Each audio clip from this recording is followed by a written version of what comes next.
Дорогие друзья, рада приветствовать вас на моем канале. В этом видео я пробую рецепт порционного чизкейка в стаканчиках.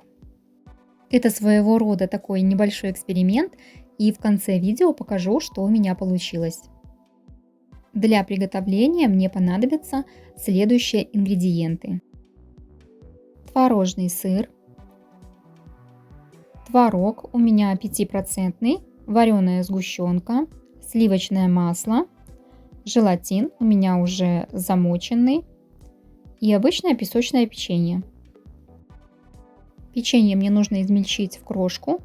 Это можно сделать как с помощью измельчителя, так и старым проверенным способом, просто скалкой растолочь в пакете.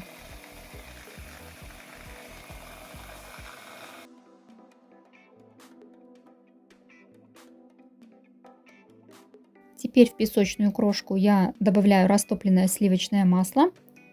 Хорошо перемешаю это все до однородности и пока отставлю в сторонку.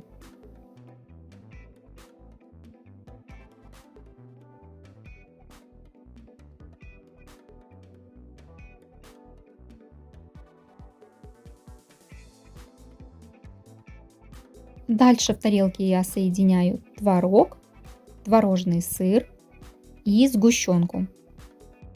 Примерно 1 ложку вареной сгущенки я оставляю на потом. Это понадобится мне для украшения готового десерта. Когда я готовила этот десерт первый раз, у меня были другие пропорции творога и творожного сыра. И как же это получилось на вкус, я расскажу в конце видео. Теперь, когда творожно-сырная масса у меня пробилась до однородности, я добавляю сюда растопленный желатин. Растапливаю в микроволновке короткими импульсами.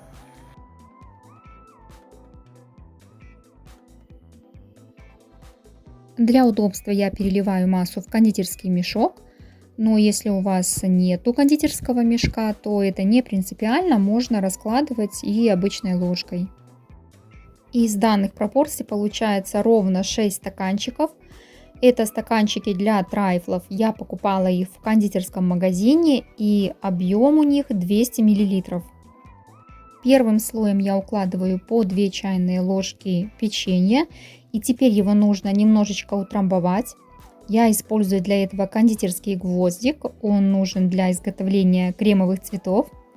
Не у всех дома он имеется, поэтому можно воспользоваться любыми подручными средствами.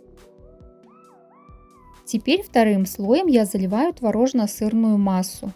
Я делаю это на глаз, но если вы хотите, чтобы у вас прям все было идеально, можете делать это на весах. Дальше все слои будут повторяться по очередности. Есть лишь небольшие нюансы. Например, когда мы сыплем печенье на творожно-сырный слой, то это нужно делать аккуратно, как бы распределяя, рассыпая по всей поверхности. Это нужно для того, чтобы печенье не слишком вдавливалось в этот еще не застывший слой. Аккуратненько утрамбовываю печенье и снова буду заливать творожно-сырную массу. И пока в кадре чудесным образом десерт готовится самостоятельно, расскажу о том, каким же был вкус первой экспериментальной порции. Первый вариант десерта мне абсолютно не понравился. Во-первых, потому что там рассыпалось печенье. Да, я не добавляла масла в первом случае. И сама творожно-сырная масса, она была такая более соленоватая и как бы приторная на вкус. Поэтому во второй раз в печенье я добавила сливочное масло, изменила пропорции творожно-сырной массы и добавила туда желатин. То, что получилось, понравилось мне, и в описании будут ингредиенты именно второго варианта. В видео я показывала, что оставляла ложку вареной сгущенки для украшения десертов. И сейчас я сделаю корнетик для того, чтобы потом эту сгущенку распределить. Кто-то уже знает, как сделать корнетик, а для кого-то, возможно, это будет полезной информацией. Берем этот кусочек пергамента углом на себя и сворачиваем вот такой кулечек.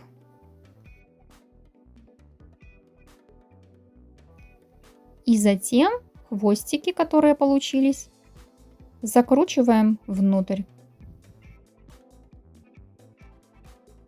И теперь можно украшать десерт. Можете вообще украшать, естественно, как вы считаете нужным, как вам нравится, либо какой-то посыпкой, возможно, посыпать какао сверху, еще что-то интересное придумать, выложить конфетки. В общем, здесь уже на вашу фантазию. Здесь я показываю первый и второй вариант десерта. И вот даже второй вариант, у него печенье немножко темнее выглядит, потому что у него добавлено масло. Во втором варианте хорошо видны слои, печенье сильно не рассыпается, и сам творожно-сырный слой, он такой более плотненький и хорошо держит форму. Первый вариант тоже упругий, хоть и без желатина. И когда постоит, все стабилизируется, но здесь сильно рассыпается печенье, и сам вкус творожной массы такой приторный, как я уже говорила. Поэтому второй вариант, ну, вообще то, что нужно. Действительно очень похож на чизкейк. Десерт получился вкусный, сытный, вполне можно брать себе на заметку. Всем пока, всего вам самого вкусного!